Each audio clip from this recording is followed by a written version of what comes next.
Yesterday, your toddler played calmly, shared toys without a fight, went to bed like a dream. Today, meltdowns over the wrong cup. Screaming because their sock feels weird, refusing to get dressed, even though they've done it themselves for months. Same child. 24 hours apart. You're not alone. Every parent has stood in their kitchen at 7 a.m., staring at a toddler losing it. Over toast, wondering, did I break them? But here's what research shows. This sudden change isn't random. It's actually a sign something good is happening in their development. There are 3 specific reasons calm toddlers suddenly change, and they're all temporary. Here's what to watch for. Your toddler might be learning a huge new skill right now. When they're mastering something big, like talking in full sentences or potty training, other skills slide backwards. That's normal brain development. That's your quick win. Now let's talk about why this happens and how to know when it's just a phase versus something to check with your pediatrician. You stand in the kitchen watching your toddler lose it over a broken cracker. This is the same child who yesterday handled disappointment like a tiny Zen master. Now they're melting down over everything. You used to get 5 minutes to sip your coffee in peace. Now it's screaming over the wrong socks before you've even brushed your teeth. Bedtime used to take 20 minutes. Now it's an hour-long negotiation with tears, demands for water, and 3 stories. Late at night, you replay the day, the tantrums, the clinginess, the sudden refusal to do things they've done independently for months. And you feel it. That creeping worry something is wrong. Did something happen?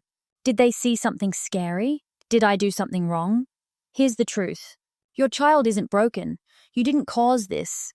And this phase, it's called regression, and it's completely normal. Research from child development, experts shows that regression is actually a healthy part of growth. It's your child's way of preparing for more responsibility. Think of it as 2 steps forward, 1 step back. That step back, it's not failure, it's part of the process. So why does a calm, capable toddler suddenly act months younger? There are 3 main reasons, and understanding them helps you see this isn't chaos. It's development in action. First reason, they're mastering a new major skill. When your toddler's brain focuses on one area like sentences, potty training, or climbing the big slide, it temporarily borrows resources from other skills. It's like your phone slowing down when too many apps are running. The brain can only focus on so much at once. So your toddler, who is sleeping through the night, starts waking up again. Your independent player suddenly needs you beside them constantly. Your potty-trained child has accidents. None of this means they've forgotten. It means their brain is busy elsewhere, working on something even bigger. Research shows this is incredibly common. Parents report right before a language explosion, toddlers become clingier. Right before walking clicks, sleep regresses. Right before potty training sticks, eating gets picky. The brain is reorganizing, and during reorganization, things get messy. Think about when you're learning something new and challenging. Maybe it's a new job, a new language, a complex project at work. You get home exhausted. You forget simple things, where you put your keys, what you needed at the store. You're less patient with frustrations. Your toddler is living that every single day. They're working harder. Then we realize. Second reason, a big life change just happened. New sibling arrived, started daycare, moved houses, grandma visited, and then left. To us, these feel like logistics. To your toddler, they're earthquakes. Everything familiar just shifted. When a toddler's world shifts, they respond by reaching for what feels safe and familiar. And what's most familiar? Being younger, being more dependent, having you closer. It's not manipulation. It's a stress response. It's how they cope. When everything feels uncertain, research shows even positive changes, vacations, new toys, can trigger regression because change, even good change, requires adjustment. And toddlers can't say, I'm overwhelmed by this transition. So they show you through behavior. Your independent toddler suddenly wants to be carried everywhere. Your verbal child starts using baby talk again. Your calm sleeper won't stay in bed. They're saying, the world feels too big right now. I need to feel small and safe again. And here's where most parents accidentally make it worse. We try to push them back. You're a big kid now. You can do this. You did it yesterday. Stop acting like a baby. But that approach backfires. It creates more anxiety because they're not being difficult. They're asking for reassurance. They're testing, is my safe person still here? Can I still count on you? Third reason, they're preparing for a leap.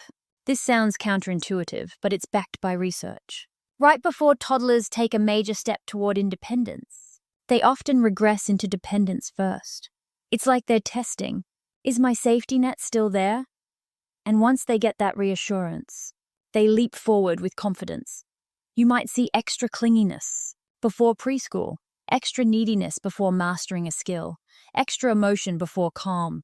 Yale Child Study Center calls this regression in service of progression. Your child isn't falling backward.